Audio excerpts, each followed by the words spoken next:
আসসালামু আলাইকুম। চলে আসলাম মেহেরপুর জেলার গাংনী উপজেলার বেড় গ্রাম।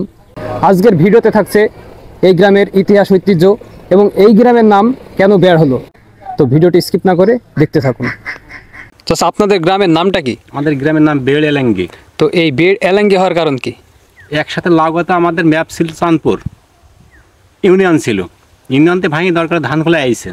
যদি এলাঙ্গি নামটা পরিচিত থেকে গেল, বেড় এলাঙ্গি নাম। বেড় বলে কেউ চেনে না, একটা ছোট্ট গ্রাম, মানে গ্রামের একটা পাকা গাছ ছিল না, এই জন্য গ্রামের নাম বেড়। অরিজিনালি কথা, একটা পাকা গাছ ছিল, সবগুলাই খেড়ু ঘর ছিল, এই জন্য গ্রামের নাম বেড়। তো আপনাদের এই গ্রামের জনসংখ্যা কি পরিমাণ আছে?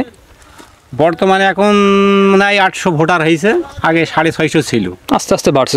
বাড়ছে। এবারটা মানে একটু ফের হতে পারে, ছেলেপিলে কিছু স্কুলের ছেলেপিলে আছে, এগুলা দিয়ে হয়তো 800 পুষ দিয়ে পারে। কৃষিকাজে কি ধরনের ফসল চাষ করা হয়? আমাদের এখানে সবচেয়ে পান ক্ষেতটা মূল্যবান সম্পদ। পান ক্ষেত, মাঠের মাঠ পান ক্ষেত, টোটাল মাটি, পুরো মাঠ জুড়ে মাঠে যাবে সেই মাঠে পান ক্ষেতটা আমাদের বর্তমানে ঐতিহ্য আবাদ। তারপরে এখন বর্তমানে ভুট্টা হয়েছে, ভুট্টাটা এখন চলে। গম মুহুরিগুলো সব ছিল আগে, এখন বর্তমানে নেই, এখন ভুট্টা আর পানের ক্ষেত। যাতায়াত ব্যবস্থা কেমন ছিল? কাদা তখন এক হাঁটু। এখন বর্তমানে কেমন? এখন বর্তমানে ভালো। এখন বর্তমানে মোটামুটি ভালো। সেক্ষেত্রে কি আনন্দ ভালো লাগে নাকি? এখন বর্তমানে আনন্দ ভালো লাগে, বাড়িতে চললি গাড়ি পাওয়া যাচ্ছে। আর তখন হাইটে যেমনি চুয়াড়া গেছে পান বেশি হাইটি, গাংনি গেছে হাইটি পান বেশি, এখন সেটা নেই, এখন বর্তমানে ভালো। আপনাদের গ্রামে সপ্তাহে কয়দিন হাট বসে? 2 দিন হয়। কি কি বার? বুধবার আর শনিবার এই জায়গাটা হাট বসে। তো হাটে জায়গাটা দেখলাম একেবারে ছোট, আর ব্যবসায়িক মাত্র একজন। কারণ কি?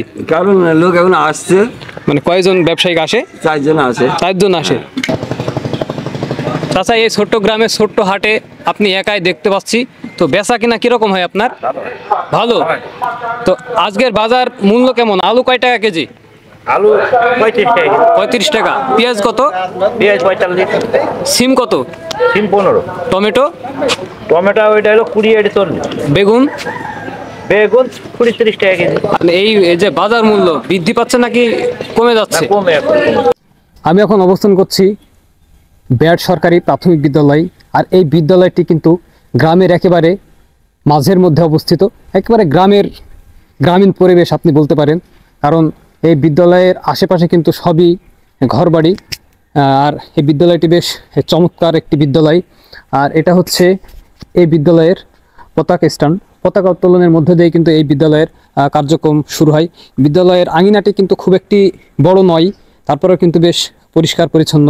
এই বিদ্যালয়ের সামনে আছে কিন্তু একটা বাঁশের বাগান। দেখেন, বেশ চমৎকার একেবারে গ্রামীণ পরিবেশ। সব মিলে বেশ চমৎকার লেগেছে। এবং বিদ্যালয়ের যে আঙিনা সামনে আছে, দেখেন একটা ফুলের বাগান। ফুল কিন্তু একটা পবিত্র জিনিস, সবাই কিন্তু ফুল ভালোবাসে। আমি এখন আছি বেড় ঈদগাহ ময়দান। আর এই ঈদগাহ ময়দানের এই মিনারটি দেখলেই বোঝা যায় এই গ্রামের উন্নতির ধারা খুবই কম। এখন বর্তমানে ডিজিটাল বাংলাদেশ, প্রত্যেকটা গ্রামগুলো কিন্তু দিনের পর দিন উন্নতি হয়েই চলেছে। আমি যে কয়টা গ্রামে গেছি তার মধ্যে এই বেড় গ্রামেরটাই কিন্তু একটু উন্নতির ধারা একেবারে নিচের দিকে।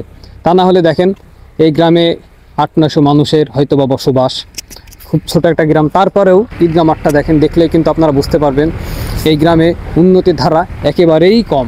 আর এই ঈদগাহ ময়দানের পাশে আছে কিন্তু কবরস্থান। মারা যাওয়ার পর এই কবরস্থানই হবে আমাদের শেষ ঠিকানা। তাই এখনো আমরা যারা জীবিত আছি, আমাদের উচিত মাঝে মাঝে কবরস্থানে আসা আর মৃত্যুর কথা উপলব্ধি করা। ভিডিওটি দেখার জন্য ধন্যবাদ।